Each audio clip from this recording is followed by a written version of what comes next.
Language enables us to express our thoughts, ideas and feelings to others, and also to understand theirs.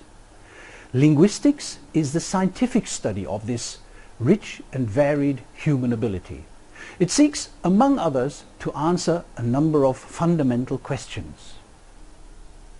For example, what is the nature of language?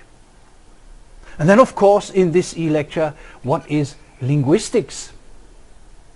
And finally, why should one study linguistics?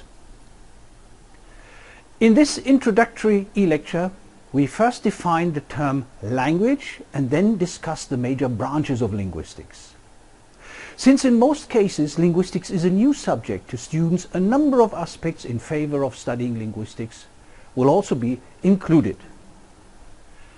Let's look at language first. Here is a definition of language that contains a number of keywords that allow us to approach the topic in a suitable way. Language is the institution whereby humans communicate and interact with each other by means of habitually used oral, auditory, arbitrary symbols. Published by Richard Hall in 1968. Let's look at these keywords in more detail. Language is confined to humans. Animals certainly communicate with one another. However, all animal communication systems lack the ability to communicate about anything beyond the here and now. And they do not allow novel messages to be produced and understood. So language is confined to humans in a strict sense. Let us move on to the next keyword. Communication and interaction. Certainly, animals communicate and interact, yet the communication systems humans use is certainly more complex than that of animals. Just look at the examples of animal communication in the VLC e-learning unit Language and Linguistics. Well, next, language is used habitually. People use language everywhere, every day, usually with little cognitive effort. Words and sentences seem to flow out of the mouth in a subconscious, almost automatic way. Or do you normally think about each word you utter? Look at this man. These words just flow out of his mouth.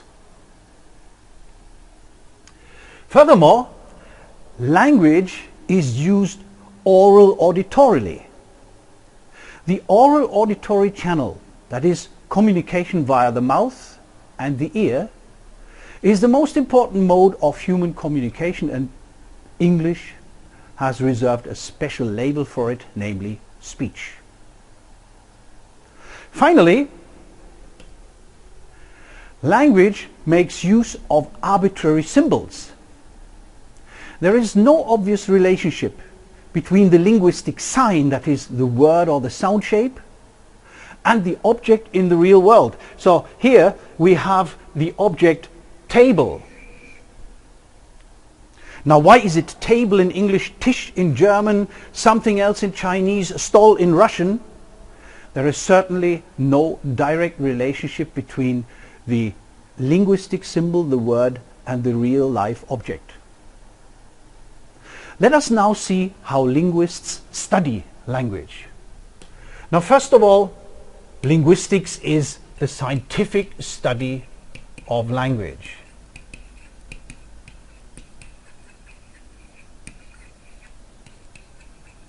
That's the definition of the field. And it can be subdivided into three main branches. The first branch has to do with everything that is concerned with sound. Speech sounds, the sounds of speech in general, or the sound elements in particular languages. Then we have a second big branch which deals with structure.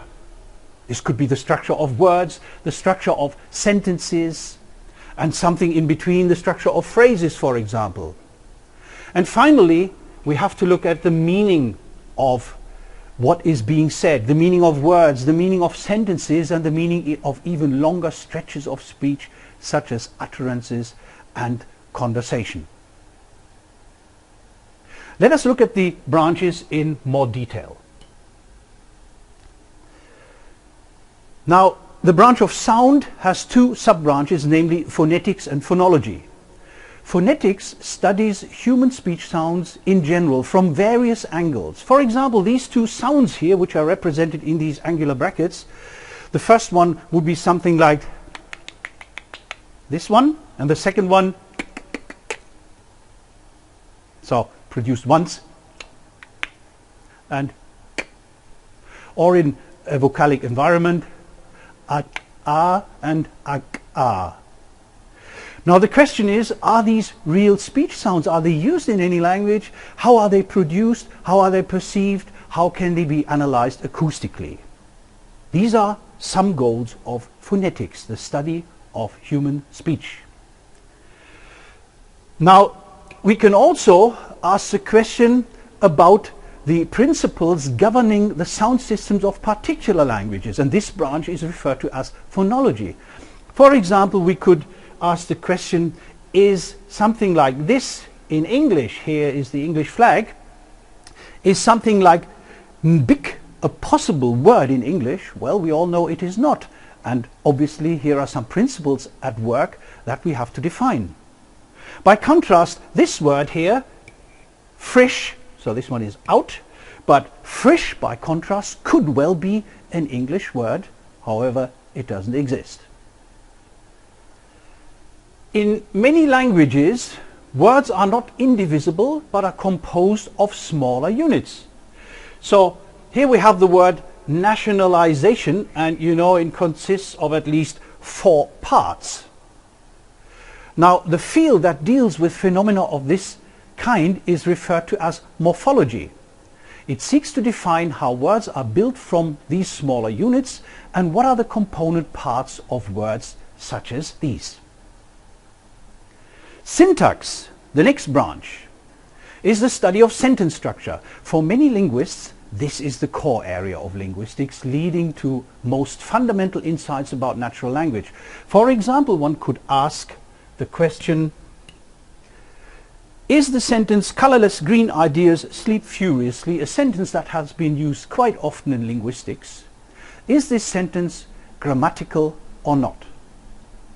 I'm not giving the answer here. Let's look at the next branch, the branch that deals with meaning. And here, of course, in this big branch, we could look at the meaning of words or sentences in the branch referred to as semantics. So interesting questions could on the one hand be, what is the relationship between items such as wide and narrow? It is certainly different from the relationship between the two items tulip and flower. Or we could ask about sentences such as, Mary failed her exam even though she didn't work at all. Well, what a strange world this is. The logic behind such a sentence is discussed under the heading of sentence semantics. Now, pragmatics is an even wider area, it is the branch of linguistics that studies the use of language and its effects. It is concerned with the meanings that sentences have in particular contexts in which they are uttered. What do you think about this sentence? I'll come to your party. Well, depending on the relationship between me and you, it could be a promise, or if you'd rather dispense with my presence, it could be a warning. I'll leave it up to you. Now, having an idea about the object of study, namely language and the branches of linguistics, a fundamental question remains to be solved. Why the hell should you study linguistics? Couldn't you say, my mother tongue is English, German, Dutch, or whatever? Doesn't that suffice? Isn't that good enough? Well, let's find out the answer to this question. I will give you 6 examples which should motivate you to study linguistics. More examples can be found on the Virtual Linguistics Campus. Here is the first question, which can be referred to under the heading of language awareness. Do native speakers, those speakers who claim to know a language, often know enough about their language? What do Germans say when they want to translate the word cheese into German? Do they say Käse or Käse? Well, linguists will tell you why they have the choice and on what sort of principles this choice can be based. What about the English word ain't? Well, is it a colloquial, a standard feature of English or not? Is it confined to particular regions? Well, these are questions of language awareness. Another interesting question deals with language impairment. What happens when the use of language is impaired? Well, you would certainly consult someone who can apply remedial methods. Aha!